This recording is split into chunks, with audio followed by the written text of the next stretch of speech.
પદ્ધતિથી આ અભ્યાસ કરવામાં આવ્યો છે. એના પછી ત્રીજો જે મહત્વનો મુદ્દો છે તે છે નિદર્શનું સ્વરૂપ, the nature of the sample.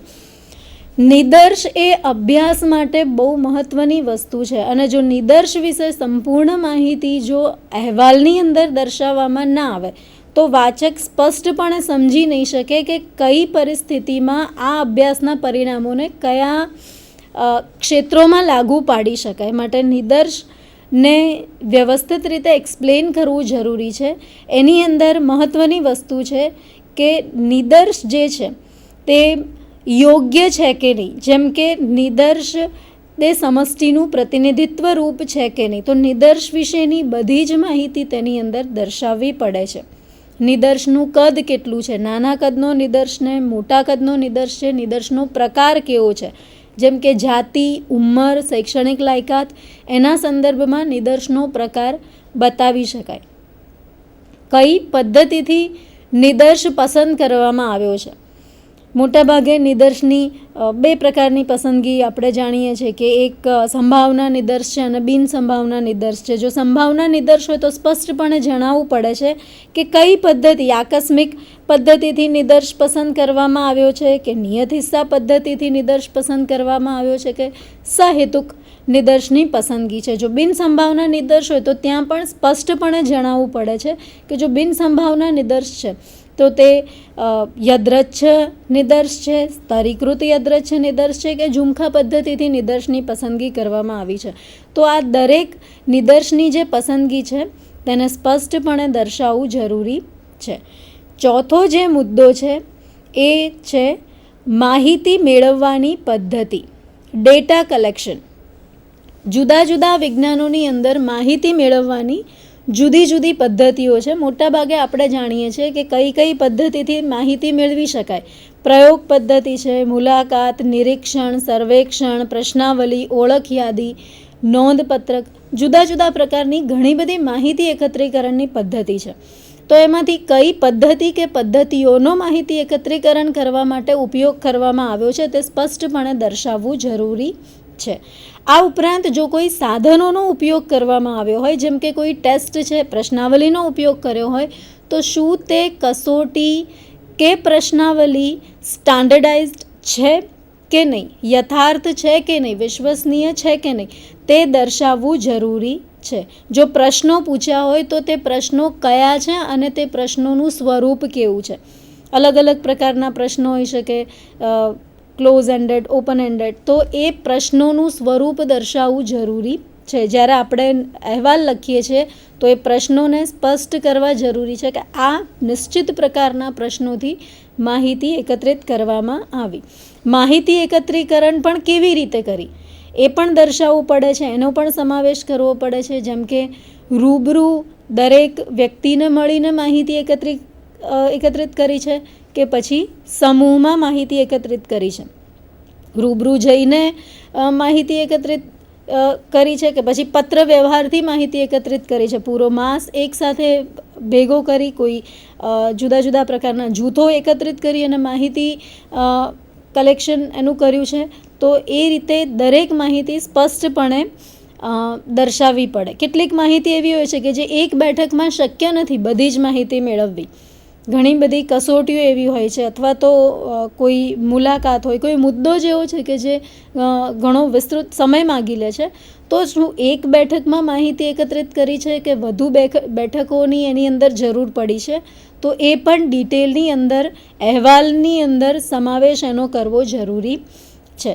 જો કોઈ વ્યક્તિની મદદ લીધી હોય માહિતી એકત્રિત કરવા માટે, તો તે વ્યક્તિની લાયકાત, તેનો અનુભવ, તેને આપવામાં આવેલ તાલીમ, તે પણ સંશોધન અહેવાલની અંદર દર્શાવવું જરૂરી છે. જો વ્યક્તિએ, સંશોધકે પોતે જો કોઈ તાલીમ લીધી છે માહિતી એકત્રિત કરવા માટે, તો તે પણ દર્શાવવું જરૂરી છે. જો માહિતી એકત્રિત કરવા માટે કોઈ ઉપકરણ બનાવ્યું છે, કોઈ તૈયાર ઉપકરણ નથી લીધું પરંતુ કોઈ ઉપકરણ બનાવ્યું છે, તો તે ઉપકરણની સ્ટાન્ડર્ડાઇઝેશનની પૂરી પદ્ધતિ, પૂરી મેથડ દર્શાવવી જરૂરી છે. તેની વિશ્વસનીયતા, તેની યથાર્થતા, તેના માનાંકો, કેવી રીતે આ સાધન યોગ્ય છે માહિતી મેળવવા માટે તે દર્શાવવું જરૂરી છે. આ ઉપરાંત જે સાધનનો ઉપયોગ કર્યો છે તે સિવાય બીજા કયા સાધનો આ જ પ્રકારની માહિતી મેળવવા માટે યોગ્ય છે તે દર્શાવવું મહત્ત્વનું છે. અન્ય સાધનો પણ ઉપલબ્ધ હોઈ શકે છે જેનો સંશોધકે ઉપયોગ નથી કર્યો, તો તે પણ દર્શાવવું પડે છે. અને જો આનાથી પણ વધુ સારા સાધનો રચી શકાય છે તો એની પણ માહિતી દર્શાવવી જરૂરી છે. આ ઉપરાંત જો ઉપકરણનો ઉપયોગ કર્યો છે તો પછી ઉપકરણનું સંચાલન કેવી રીતે કર્યું છે એ માહિતી પણ દર્શાવવી જરૂરી છે. નિરીક્ષણ પદ્ધતિનો ઉપયોગ કર્યો હોય તો નિરીક્ષણ પદ્ધતિની અંદર રેકોર્ડિંગ કર્યું હોય તો એ રેકોર્ડિંગની સીડી પણ એની સાથે અટેચ કરવી જરૂરી છે. તે પણ સંશોધન અહેવાલનો એક ભાગ બની જાય છે, તો એનો પણ એની અંદર સમાવેશ કરવો જરૂરી છે. પાંચમી જે પદ્ધતિ છે, પાંચમો જે મુદ્દો છે પ્રવિધિમાં, એ છે આંકડાશાસ્ત્રીય પૃથક્કરણની પદ્ધતિ, the method of statistical analysis. 3 બાબતો આની અંદર બહુ મહત્ત્વની છે. પહેલું છે ઉપયોગમાં લીધેલ આંકડાશાસ્ત્રીય પદ્ધતિનું નામ. કઈ આંકડાશાસ્ત્રીય પદ્ધતિનો ઉપયોગ કર્યો છે? ઘણા બધા પ્રકારની આંકડાશાસ્ત્રીય પદ્ધતિઓ ઉપયોગમાં લેવાય છે માહિતીનું જે પૃથક્કરણ કરવા માટે. એની અંદર કઈ પદ્ધતિ ઉપયોગમાં લીધી છે તેનું હેતુ પણ દર્શાવવો જરૂરી છે કે શા માટે પર્ટિક્યુલર કોઈ એક ચોક્કસ આંકડાશાસ્ત્રીય પદ્ધતિનો ઉપયોગ કર્યો છે.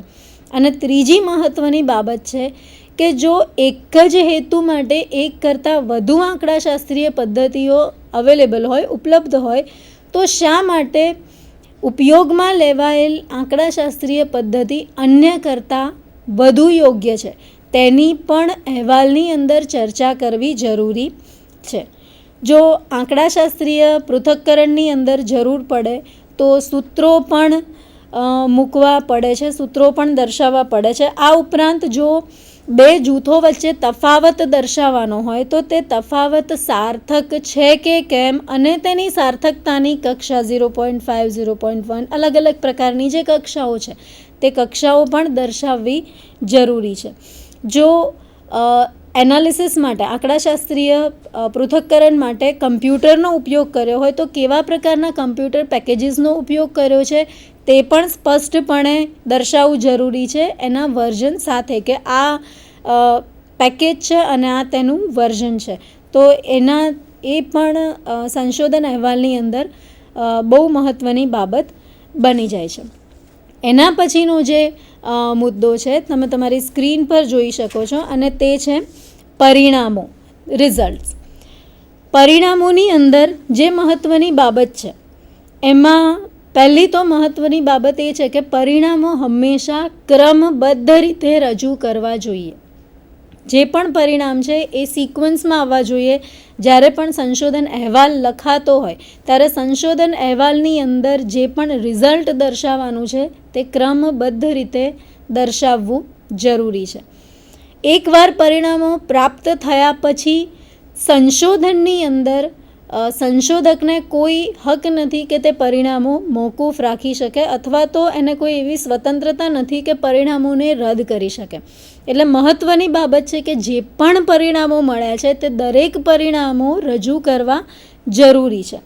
જો પરિણામો ઉત્કલ્પનાની વિરુદ્ધમાં હોય તો પણ તે પરિણામો રજૂ કરવા જ જોઈએ અને તે જ એક યોગ્ય મેથડ છે.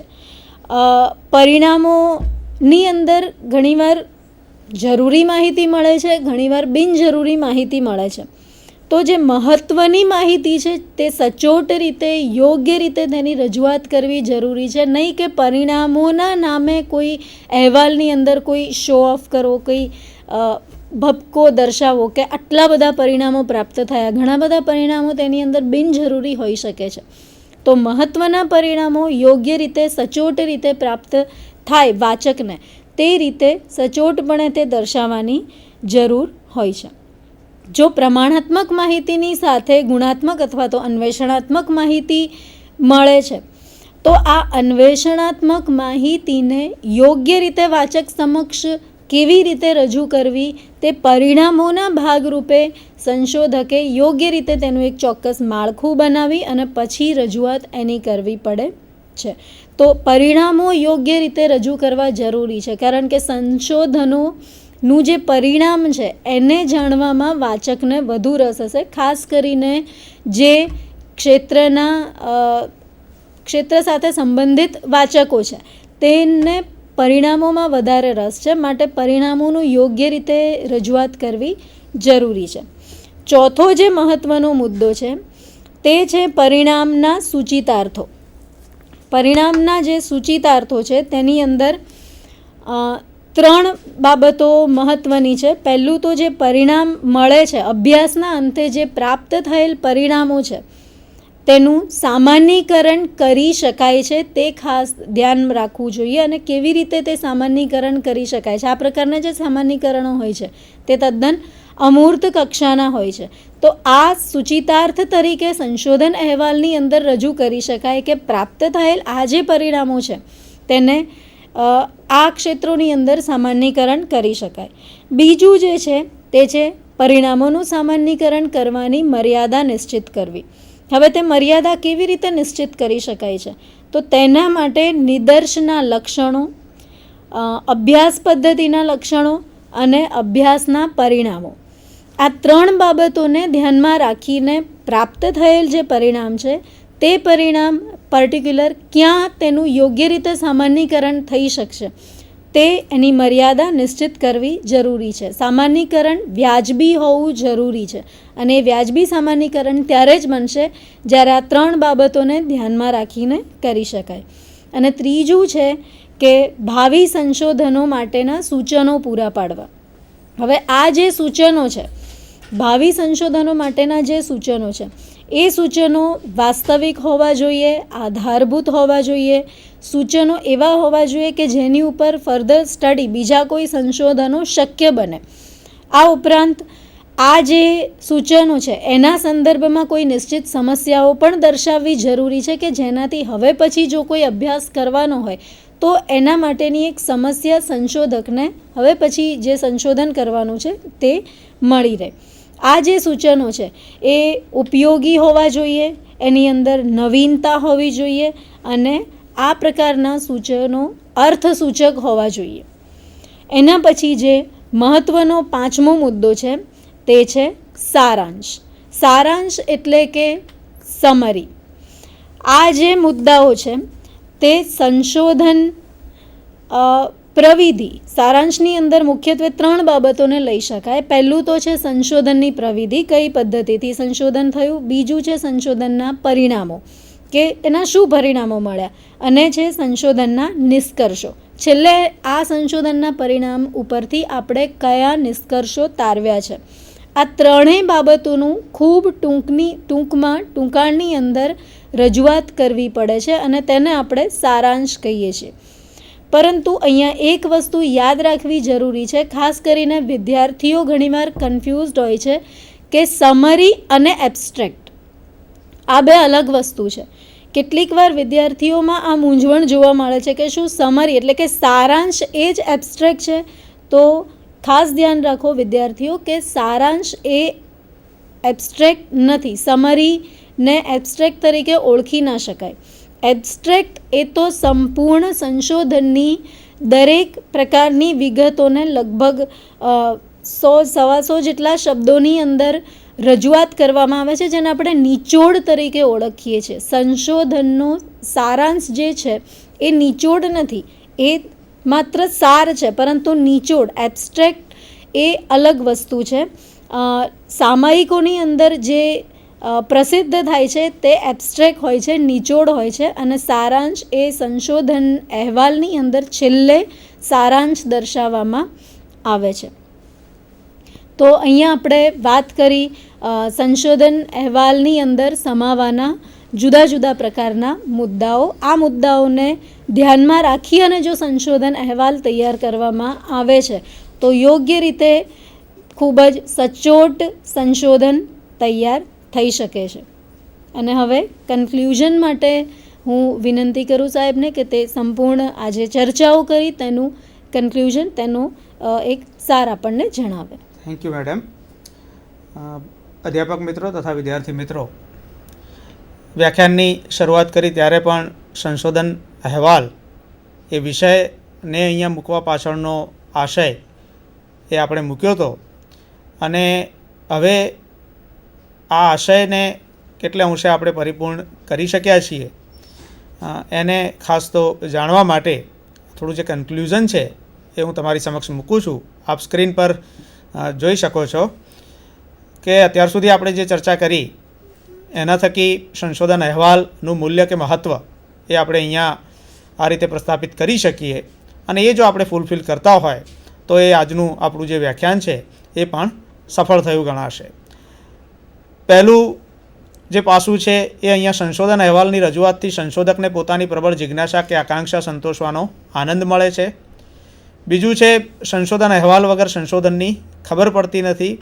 મિત્રો, પહેલું જે પાસું છે એ સામાન્ય રીતે સંશોધક જેણે સંશોધન કાર્ય કર્યું છે અને એ સંશોધન કાર્ય થકી પોતાની જે પ્રબળ જિજ્ઞાસા જે સંતોષાય છે અને એને જે મોટિવેશન મળ્યું છે વધુને વધુ સંશોધન કરવાનું, એ એક પાસું અહીંયા મૂક્યું છે. અને બીજું જે પાસું છે એ સંશોધન અહેવાલનું ઇમ્પોર્ટન્સ સંશોધનમાં કેટલું મહત્ત્વનું છે એનાથી આપણને પરિચિત કરાવ્યા છે.